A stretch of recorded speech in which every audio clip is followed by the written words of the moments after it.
चलो बच्चों, आज के क्लास में ग्रामर का एक छोटा सा टॉपिक डिस्कस करते हैं और ये टॉपिक आसान है मगर बहुत जरूरी है। इसका नाम है पार्ट्स ऑफ स्पीच। इस वीडियो को मैं कोई एडिटिंग के लिए नहीं भेजूंगा, जैसा मैं बोल रहा हूं वैसा ही आप सुनिए बिना किसी डिस्टरबेंस के। पार्ट्स ऑफ स्पीच ग्रामर का एक बहुत ही बड़ा और बहुत ही इंपॉर्टेंट टॉपिक है। सबसे पहले समझते हैं कि पार्ट्स ऑफ स्पीच को पार्ट्स ऑफ स्पीच क्यों कहते हैं। तो ये जानने के लिए ये समझना जरूरी है कि पार्ट्स ऑफ स्पीच असल में एक परिणाम का नाम है, एक रिजल्ट का नाम है। किसका रिजल्ट? एक प्रोसेस है जिसका नाम है क्लासिफिकेशन ऑफ वर्ड्स, यानी शब्दों का वर्गीकरण। तो ये समझिए कि अंग्रेजी भाषा में जितने शब्द हैं, हजारों हजार, उनको अलग अलग वर्गों में बांटा गया है। तो जब बांटा मैंने, तो जो चीज मुझे मिली उसको एक नाम में कहा गया पार्ट्स ऑफ स्पीच, लेकिन अलग अलग भागों का नाम रखा गया या अलग अलग क्लासेस का या वर्ग का नाम रखा गया नाउन और pronoun, adjective, verb, adverb, preposition, conjunction and interjection, यानी 8 वर्ग मिले।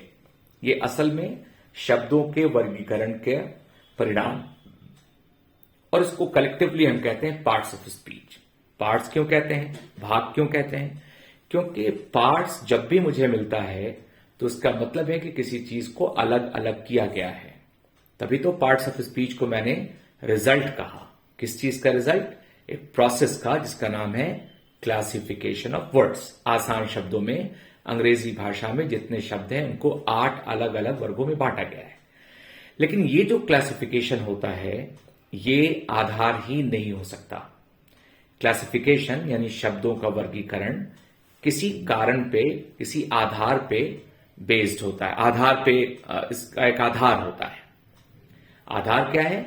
वो है सिंपल सा जवाब, शब्दों के काम। ये समझ लीजिए कि हर एक शब्द, जितने भी शब्द हम यूज करते हैं अंग्रेजी भाषा में, सबका अपना अपना एक काम है और एक जैसा काम करने वाले शब्दों को एक वर्ग में रख दिया गया।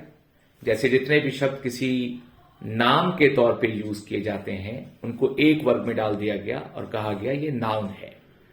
जितने भी शब्द नाम के बदले यूज किए जाने वाले शब्द हैं उनका एक वर्ग बनाया गया, उसका नाम रखा गया प्रोनाउन। तो इसी तरह से आप गौर से देखिएगा तो आपको पता चलेगा कि हर एक वर्ग में जो भी शब्द रखे जाते हैं, सारे शब्द अपने मीनिंग के अनुसार अलग अलग हो सकते हैं, लेकिन काम सबका एक जैसा होता है।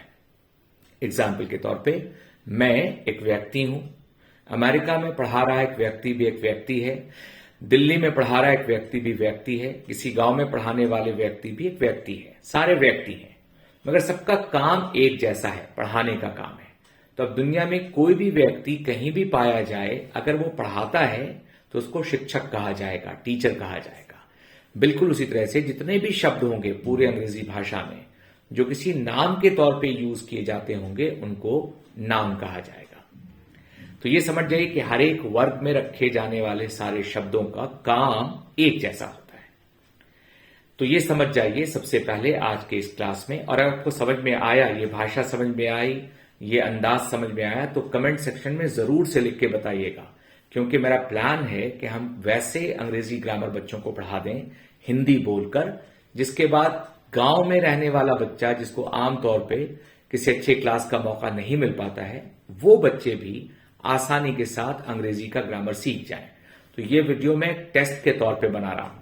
आप इसको जितना ज्यादा वायरल करेंगे, जितना शेयर करेंगे, उतना ज्यादा कमेंट मेरे पास आएगा और फिर इसी अंदाज में हम हर एक टॉपिक को आसान करके पढ़ाएंगे, पूरा ग्रामर। हम कभी रीडिंग स्किल्स का भी क्लास लेंगे, कभी वोकैबुलरी का भी लेंगे, लेकिन सबसे पहले शुरू करते हैं ग्रामर की क्लास, यानी व्याकरण, अंग्रेजी इंग्लिश व्याकरण का, अंग्रेजी व्याकरण का। तो आज के इस छोटे से टेस्ट वीडियो में मैंने पार्ट्स ऑफ स्पीच का कॉन्सेप्ट समझाना चाहा। जाने से पहले एक बार फिर से इसका सारांश बता दूं कि पार्ट्स ऑफ स्पीच एक परिणाम का नाम है। किस चीज का परिणाम? एक प्रोसेस का परिणाम। उस प्रोसेस का नाम है क्लासिफिकेशन ऑफ वर्ड्स, यानी शब्दों का वर्गीकरण। और शब्दों का वर्गीकरण आधारहीन नहीं होता, इन शब्दों का वर्गीकरण इस बात पे आधारित होता है कि शब्द का काम क्या है किसी वाक्य के अंदर। अगर कोई शब्द नाम है तो वो नाउन है, नाम के बदले यूज किया जाता है तो वो प्रोनाउन है, और इसी प्रकार कोई वर्ब है, कोई एडवर्ब है, कोई एडजेक्टिव है, कोई प्रीपोजिशन है, कोई कंजंक्शन है, कोई इंटरजेक्शन है। तो पार्ट्स ऑफ स्पीच को ऐसे समझिए कि वर्ड्स के क्लासिफिकेशन का रिजल्ट जो मुझे मिलता है उसे ही पार्ट्स ऑफ स्पीच कहा जाता है अंग्रेजी में। तो अगर इस वीडियो पे मुझे कम से कम 20-25 भी पॉजिटिव कमेंट्स आ गए तो मैं पूरा ग्रामर इसी अंदाज, इसी शैली में हिंदी बोलकर आपको पढ़ाऊंगा। जरूर से शेयर कीजिएगा, हो सकता है कि आपके शेयर करने की वजह से उन बच्चों का भी भला हो जाए जो बच्चे अदरवाइज उनको अच्छा क्लास करने का मौका नहीं मिलता। तो बने रहिए मेरे साथ, मेरे YouTube चैनल को सब्सक्राइब भी कीजिए, आसान शब्दों में अंग्रेजी ग्रामर सीखिए। फिर मिलते हैं अगले वीडियो में, लेकिन अगला वीडियो इसी शर्त पे बनेगा, इस अंदाज में कि आप इस वीडियो को या इसका जो अंदाज है, इसका जो ऑब्जेक्टिव है, जो लक्ष्य है, हिंदी में आसान ढंग से अंग्रेजी ग्रामर पढ़ाना। आप अपने कमेंट्स लिखेंगे तभी मैं अगला वीडियो इस प्रकार का बनाऊंगा। Thank you so much.